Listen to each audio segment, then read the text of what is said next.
The first episode of Ninjago Legends Monstrosity, episodes 1 to 3 that are currently out for season 1.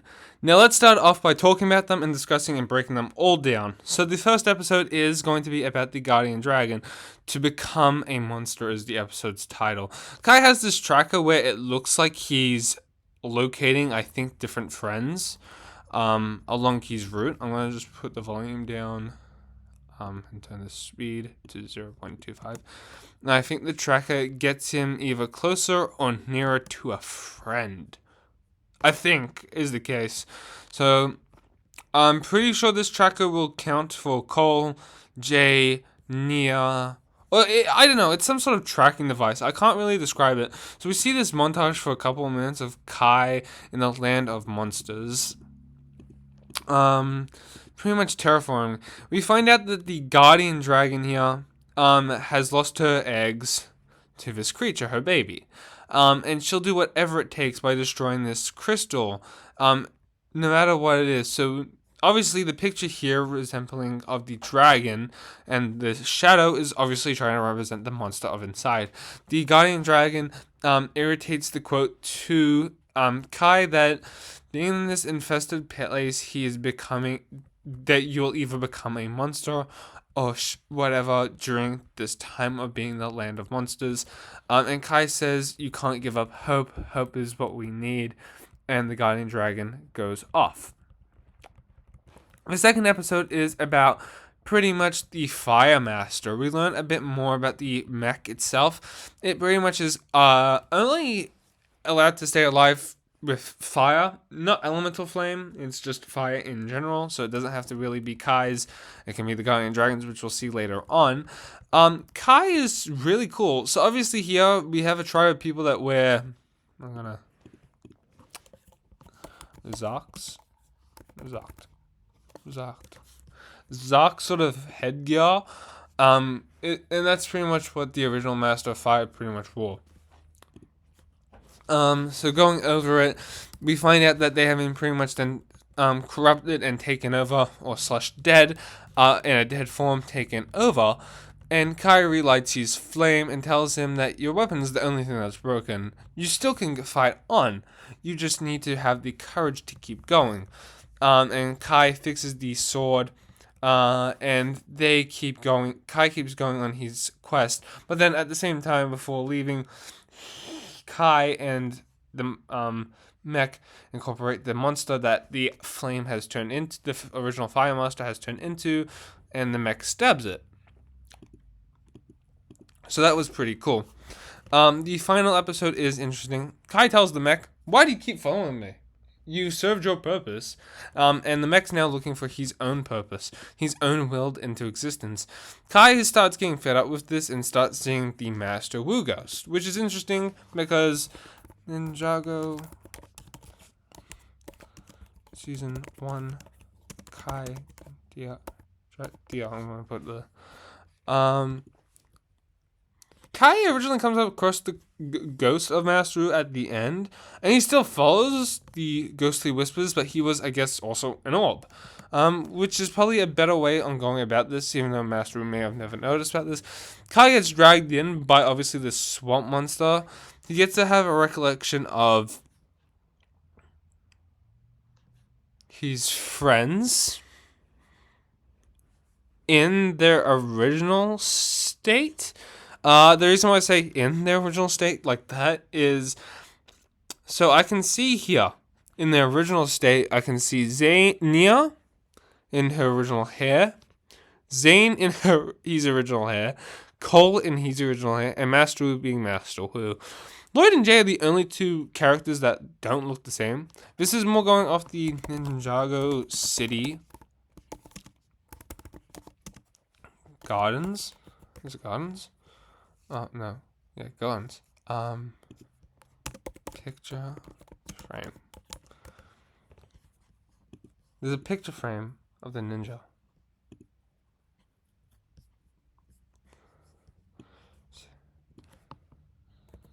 Stickers. Let's do that. There's a sticker sheet. This is a sticker sheet. Let's see if I can find the right one.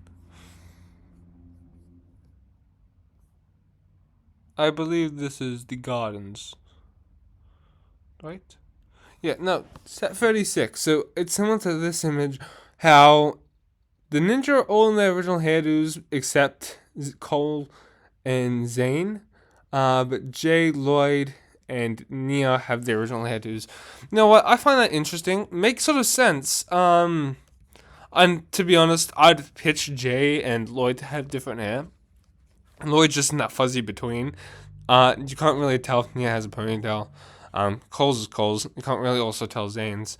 But I find this interesting. So Kai gets lured into here. So does the Guardian Dragon later on and the Fire Mech. But the Fire Mech obviously comes to a realization.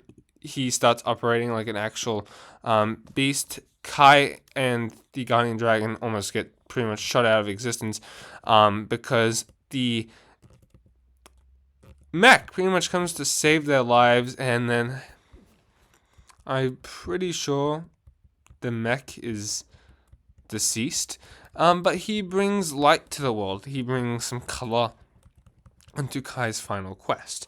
Now, firstly, let's talk about the Land of Monsters, because it's something I want to quickly just discuss. So in Season 3, Part 2, there is a monster that is in the thing. I can't obviously show photos, but Season 2, Dragons Rising Visions. Obviously, we're going to start seeing some monsters that come from the realm of madness. A realm of monsters, not madness. The one that was giving all the ninja these visions or dreams or all that sort of stuff. Pretty much that monster that was controlling them is that monster that is here. That is the exact same thing when we go to Ninjago Season 3 Part 2. In the realm of Lee, there was a monster that in Season 3 Part 2 is controlling. Is controlling the character's mind and just pretty much turning it to mush. That's what's also happening here. So it is interesting to take note of. I'm just going to throw this out there. Take it as how you will. The writing here is perfect. Is this necessary for Kai's character? I'm going to be real with you. Yes and no. No, I would say 15% of this is no. I feel like Ninjago Legends, the 15% of this didn't need to be done, because I think what this is going to do, at least from the perspective of me at the moment after watching the first 3 episodes, and only episodes for the year, is that it doesn't feel so worth it. But that could also be because there's not much to really say about it for Kai. I would then say the rest of the percentage of 85, there was something well done and cooked up here. Storyline basis, Kai is in character from where we see him at the end of Crystallize and into Dragons Rising Season 1. Does it actually work well? Yeah, I do admit. Season 1 Kai of Dragons Rising is pretty much what this Kai goes on. This Kai goes on a quest and on an adventure. Obviously, it's not so traumatic for him, but it is something where he almost becomes something he doesn't want to be. A monster. It's what he tells the Guardian Dragon. We cannot be in this land and become a monster.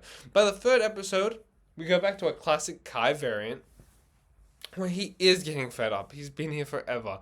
As soon as he hears a voice of familiar, he goes a bit crazy, because especially hearing his master, that hope, that light that sparked him when he lost Nia, it makes sense to go crazy. And you know what? I'm going to put it out there.